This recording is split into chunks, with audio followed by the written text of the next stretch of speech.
आप लोग हमारे साथ पढ़ रहे हैं इंडियन ज्योग्राफी। और इंडियन ज्योग्राफी में हम लोग का जो हिमालय चैप्टर था वो समाप्त हो चुका है। आज से हम लोग पढ़ेंगे प्रायद्वीपीय भारत का पठार। आप सभी हेडिंग डालिए, प्रायद्वीपीय भारत का पठार। एक एक चीजों को हम देखते जाएंगे, उसका नोट्स आप तैयार करते जाइएगा। दोस्तों एक बात और मैं कहना चाहूंगा कि अगर आप हमारे वीडियो को देख रहे हो, देखते हो, तो आप इसको सब्सक्राइब कर दें, आप बेल आइकन दबा दें ताकि जो भी वीडियो मैं अपलोड करूं आप लोगों तक पहुंच जाए और मेरा प्रत्येक वीडियो आप लोगों तक पहुंचे और प्रत्येक वीडियो को आप देखें, तभी आपको फायदा होगा। क्योंकि अगर बीच बीच में अगर एक दो वीडियो देख रहे हो तो उससे आपको कोई बेनिफिट होने वाला नहीं है। आप शुरुआत से आप देखते जाएं प्रत्येक वीडियो को, तभी आपको फायदा होगा और प्रत्येक टॉपिक का आप नोट्स तैयार करते जाएं। आज से हम लोग पढ़ेंगे जो प्रायद्वीपीय भारत का पठार। हम लोग देखते हैं इसके बारे में, प्रत्येक चीजों के बारे में इसमें देखते हैं कि क्या क्या चीजें हैं। देखिए ये आपका पूरा इंडिया का मैप हुआ। इसमें जो ये वाला हिस्सा है जो मैंने ये बनाया है, यानी जो सेकंड लाइन है ये यहां से ऐसे, ठीक है, ये है आपका वो हिस्सा जो अफ्रीका से टूटा था। ये अफ्रीका से टूटा हुआ हिस्सा है। ये अफ्रीका से टूटा हुआ हिस्सा है और टूटने के बाद ये प्लेट उत्तर पूर्व दिशा की ओर गतिशील हुआ। मैं कई बार बोल चुका हूं, जब हिमालय की उत्पत्ति पढ़ा रहा था तो भी मैंने ये चीज बताई थी। अफ्रीका से टूटने के बाद इंडियन प्लेट उत्तर पूर्व दिशा की ओर गतिशील हुआ, उत्तर पूर्व दिशा की ओर गतिशील हुआ और ये आज वर्तमान समय में ये वाला हिस्सा है। लेकिन मुख्य भूखंड यही है, जो ये नीचे जो ये दोनों ओर फैले हुए हैं ना, ये दोनों हिस्से देखिए, इधर भी ये इतना जगह है, इधर भी इतना जगह है ना। ये क्या है कि अपर्दन के कारण नदियों ने क्या किया कि इस हिस्से को काट करके और इन समुद्री हिस्सों में फैला दिया। यानी ये भाग एक समतल मैदानी हिस्सा है और ये आपको ऊंचाई वाले हिस्से हैं, पठारी हिस्से हैं जो पर्वत टाइप से हैं। तो हम इन सारी चीजों के बारे में पढ़ेंगे आज। पहले देखते हैं इसकी खासियतों के बारे में, इसकी विशेषताओं के बारे में। पहला चीज, प्रायद्वीपीय भारत का पठार ये एक त्रिभुजाकार आकृति में है। पहला चीज,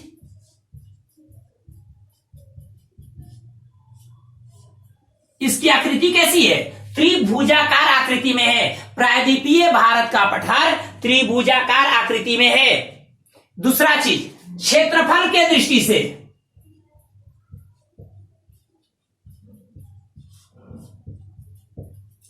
सबसे बड़ा भौतिक प्रदेश है भारत का, सबसे बड़ा भौतिक प्रदेश है भारत का।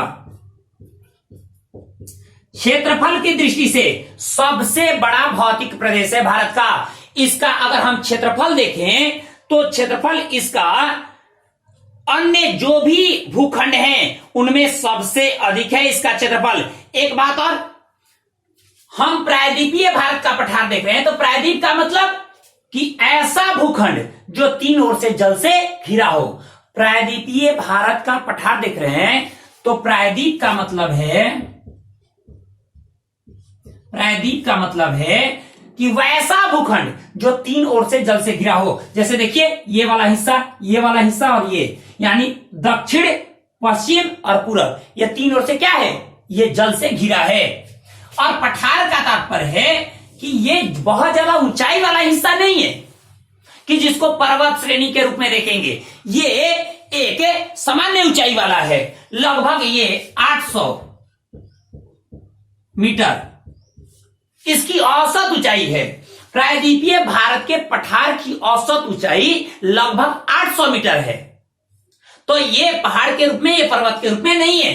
अब देखिए किस स्थिति में है? त्रिभुजाकार में है, त्रिभुजाकार स्थिति में ये है। और क्षेत्रफल की दृष्टि से यह भारत का सबसे बड़ा भौतिक प्रदेश है। नोट करते जाइए।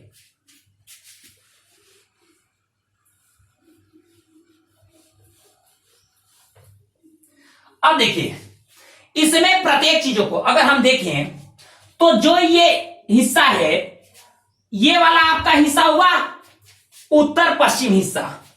तो उत्तरी पश्चिमी हिस्सा का में क्या है? अरावली पर्वत। अरावली श्रेणी, ये आपका अरावली श्रेणी है, ठीक है, जो गुजरात से दिल्ली तक फैला हुआ है।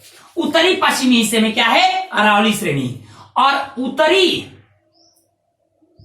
पूर्वी हिस्से में क्या है, यहां है राजमहल की पहाड़ियां, जिसका विस्तार कहां है, शिलांग के पठार तक। राजमहल की पहाड़ियां, जिसका विस्तार कहां तक है, जिसका विस्तार है मुख्य रूप से अगर हम देखें, इसका भी उत्तरी पूर्वी जो उत्तरी पूर्वी जो हिस्सा है उसमें है राजमहल की पहाड़ियां। राजमहल की पहाड़ियां, ये जो राजमहल की पहाड़ियां हैं ये मुख्य रूप से कहां तक विस्तृत है, ये आप देखिएगा शिलांग के पठार तक। शिलांग के बीच में ये गैप हो गया है, ये वाला हिस्सा गैप हो गया है, ध्यान रखिएगा।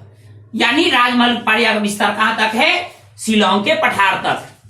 शिलांग के पठार तक, शिलांग के पठार तक इसका विस्तार है। इस चीज को आप नोट करते जाइए। दक्षिण में कहां है, दक्षिण में कन्याकुमारी तक, दक्षिणी हिस्सा कन्याकुमारी तक है।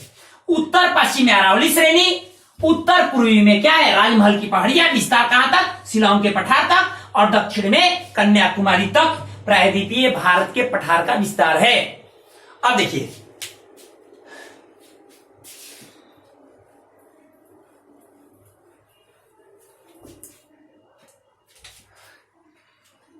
अब इसका जो उत्तरी हिस्सा है, उत्तरी हिस्सा का मतलब ये वाला हिस्सा, ये आपको विंध्य श्रेणी है, ये आपके उत्तरी हिस्से में है। प्रायद्वीपीय नेक्स्ट लिखिए, प्रायद्वीपीय भारत के पठार का उत्तरी हिस्से की ढाल उत्तर की ओर है, मतलब ये जो है इसकी ढाल उत्तर की ओर है। तो पहला प्रायद्वीपीय भारत के पठार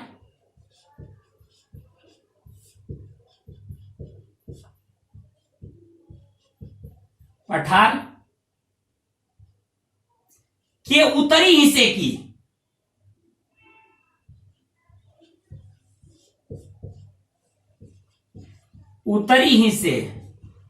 ढाल किधर है, उत्तर की ओर।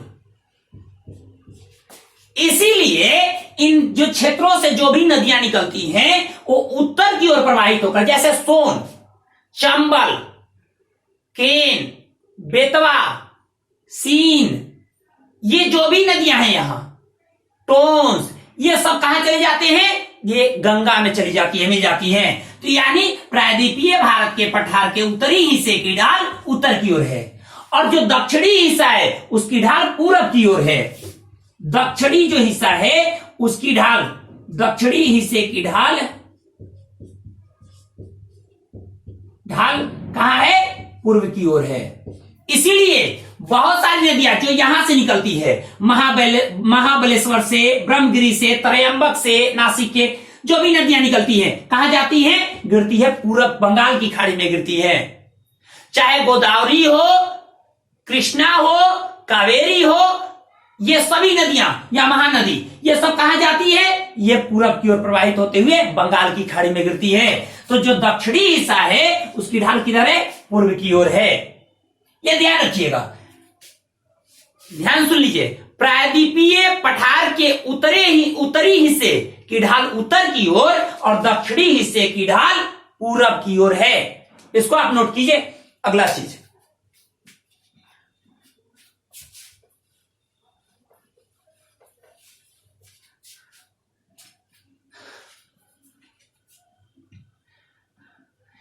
एक बात, भारत का सबसे प्राचीनतम ये भूखंड है, भौतिक प्रदेश है। भारत का प्राचीनतम भौतिक प्रदेश है। भारत का प्राचीनतम भौतिक प्रदेश है, इसलिए ये क्या है, स्थिर है। ठीक है, ये स्थिर है, इसकी स्थिति, इसके प्लेट जो है वो स्थिर है। अब स्थिर प्लेट होने के चलते इसमें स्थिति की भूकंप जैसी समस्याएं, ज्वालामुखी जैसी समस्याएं नहीं आती। लेकिन हाँ, कुछ अपवाद भी हैं। जैसे आप देखिएगा भुज में जो भूकंप आया था, कोयना का भूकंप, लातूर का भूकंप, कुछ उदाहरण है, कुछ अपवाद हैं।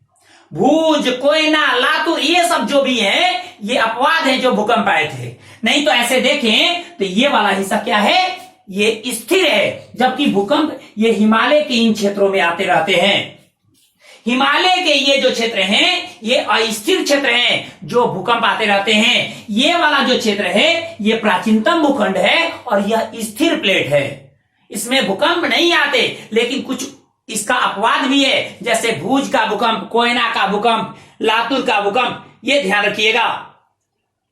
अब देखिए हम पश्चिमी हिस्से का देखते हैं, ये पश्चिमी हिस्सा है, ये क्या है, अरावली श्रेणी। अरावली श्रेणी हो गया, यहां से है क्या, पश्चिमी घाट, ये बीच में है मलबा का पठार, यानी अरावली श्रेणी, मलबा का पठार, पश्चिमी घाट पर्वत, कहां तक, कन्याकुमारी तक। तो पश्चिम में अरावली से लेकर कन्याकुमारी तक इसका विस्तार, पूर्व में राजमहल की पहाड़ियों से कन्याकुमारी तक पूर्व का विस्तार, इसमें यहां राजमहल की पहाड़ियां, ये आपका छोटा नागपुर पठार और ये पूर्वी घाट पर्वत। ध्यान रखिएगा यहां दंडकारण्य पठार है और दोनों के बीच से ये महानदी बेसिन है, महानदी प्रवाहित होती है। अब देखिए इसको कई भौतिक प्रदेशों में हम बांटकर देखते हैं। प्रायद्वीपीय भारत के पठार को कई भौतिक प्रदेश के रूप में बांटकर देखते हैं। अब देखिए पहला चीज, अरावली श्रेणी कहां से, गुजरात से दिल्ली तक विस्तृत है, इसका उत्तरी पश्चिमी हिस्सा है। उत्तरी पूर्वी हिस्सा राजमहल की पहाड़ियां, राजमहल की पहाड़ियों का विस्तार कहां तक होता था, ये जो शिलोंग का पठार है ना, यहां तक होता था। लेकिन हुआ ये कि बीच में ये अवतलित हो गया भूमि, जहां आज बांग्लादेश है। अवतलित मतलब नीचे धंस गया, जब नीचे धंस गया तो बीच में क्या, गहरा हो गया। लेकिन नदियों ने अवसाद, जैसे ब्रह्मपुत्र और गंगा नदियों ने अवसाद लाकर, अवसाद, मलबे ये सब लाकर इसको भर दिया और भर करके इसको बराबर समतल मैदान बना दिया। ये गैप जो है, इस गैप को हम क्या कहते हैं, राजमहल, राजमहल गारो गैप, राजमहल गारो गैप, इसको राजमहल गारो गैप कहा जाता है, या इसको मालदा गैप भी कहते हैं, मालदा गैप भी कहते हैं। ध्यान रखिएगा इस गैप को राजमहल गारो गैप या मालदा गैप भी कहते हैं।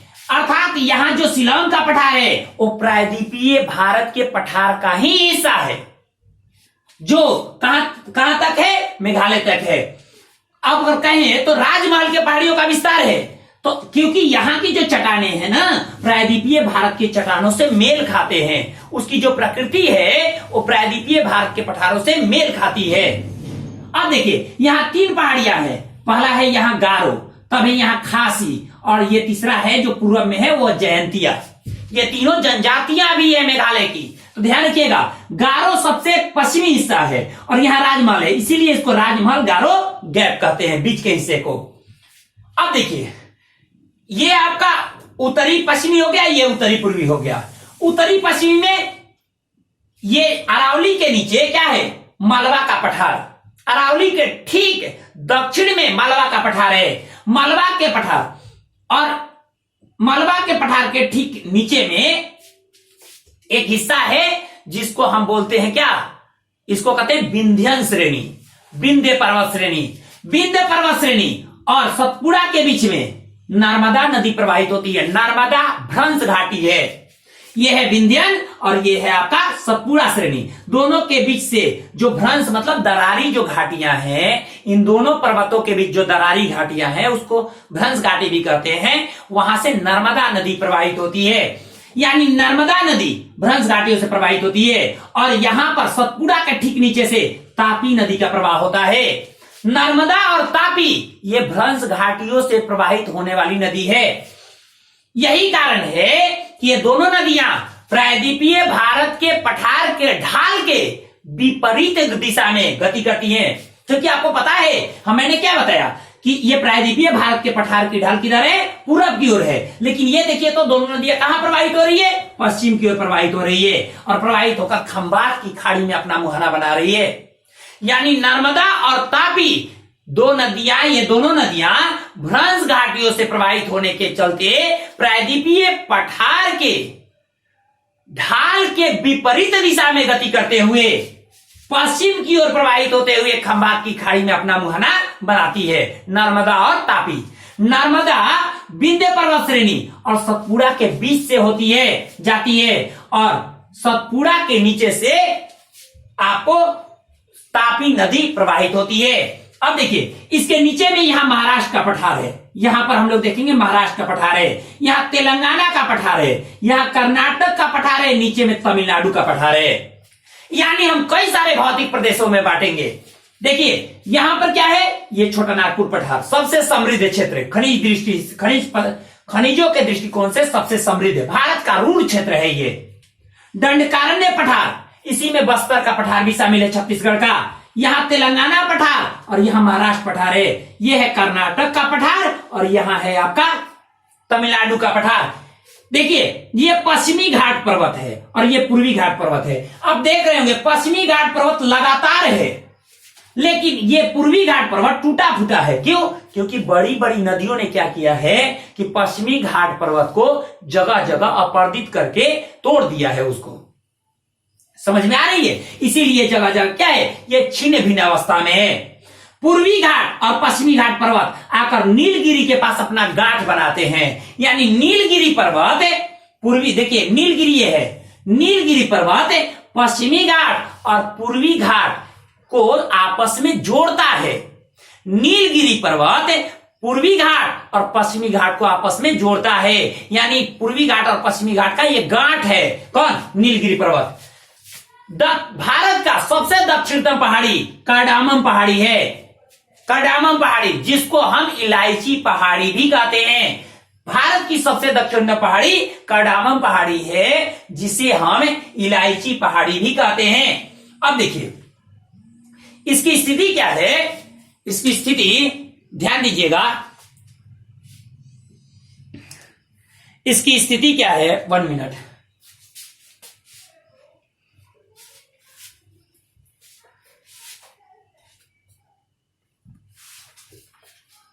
अब देखिए ये ऐसे है,